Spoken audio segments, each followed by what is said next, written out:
Everyone in here has had at least one thing happen to you in your life, maybe more than one for some of us, but at least one thing happened to you in your life that was so huge, so emotionally charged, had so much impact on you,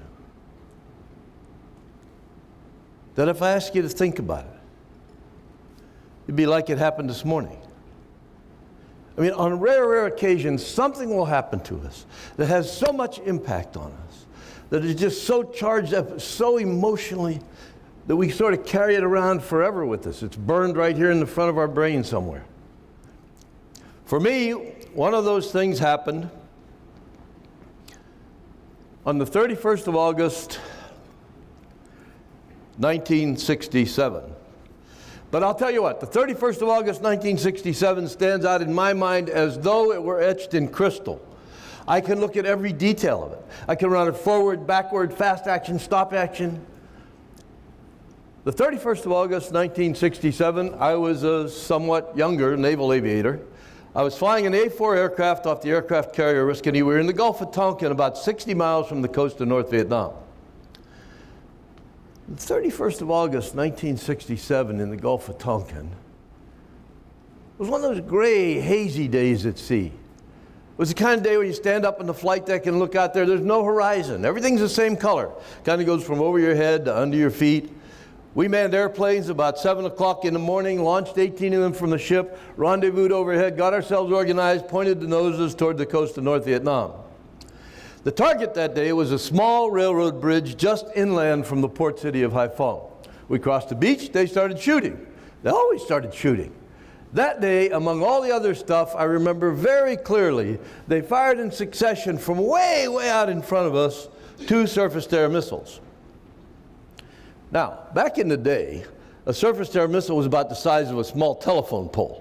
And when they'd launch them, there'd be so much dust and flame kicked up from just getting them off the rails that from altitude, we could see them launch them from miles away. And once they had them in the sky, the plume of flame on the booster rocket was so big and so bright, you could just track them as they went through the sky. So I sat in my cockpit that day and I watched the first missile. It was a little bitty point of light sitting on my windshield. And it just sat there.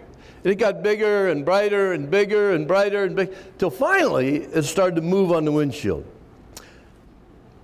And as soon as it started to move on the windshield, I knew that it would or would not hit me. What do you think? Would not. Other ideas? Would. It's a very important question we're dealing with here. This thing is coming. Well, the answer is it would not hit me. Would was a good guess, but it was wrong. It's a relative motion problem. It's like when you try to get on the freeway. As long as the cars move relative to each other, you don't have any problems. It's when there's no relative movement, we got big problems. So that missile started to move. I knew it wouldn't hit me. I turned my attention to the second missile, and it just sat there.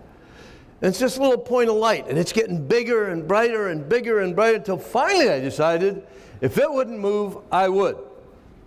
And that day, I had a brilliant idea. You've probably had ideas like this.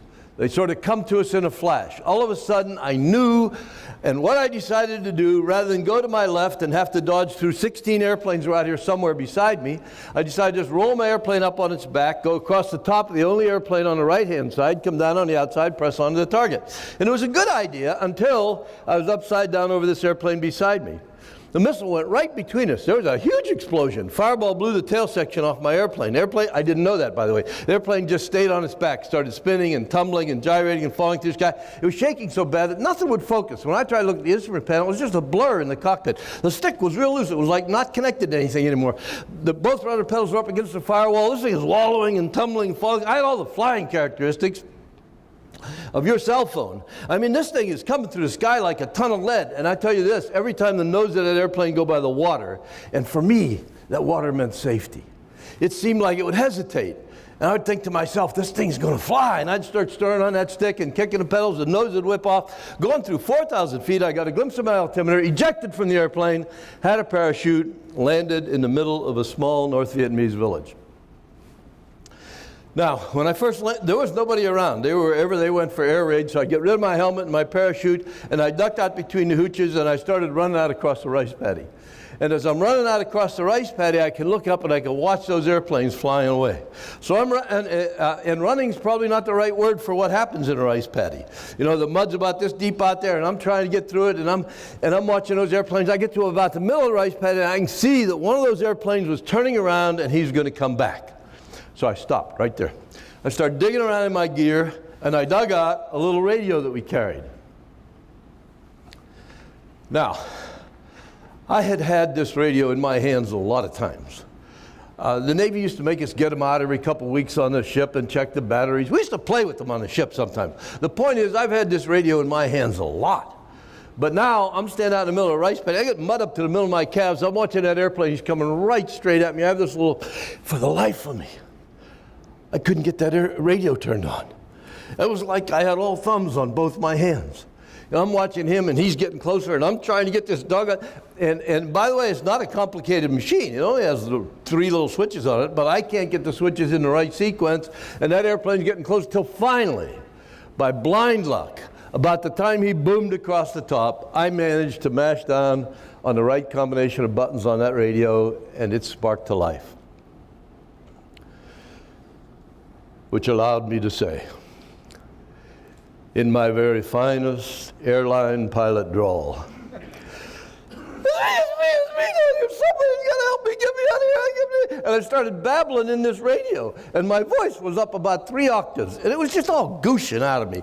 And I remember thinking to myself, oh, this does not sound good.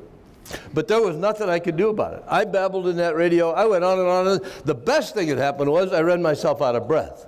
And when I ran out of breath, I paused the inhale. And when I paused the inhale, I let off one of those buttons on that radio, which allowed Dean then to get a word in edgewise. And he said, you know we cannot come and get you. At which point, I couldn't think of anything clever to say. And Dean said, I'll see you when this is over. And he flew away. And I stood out there in the middle of that rice paddy. It was like I was the only person in the entire universe. I was by myself, alone. And probably I don't have to describe that to you too much.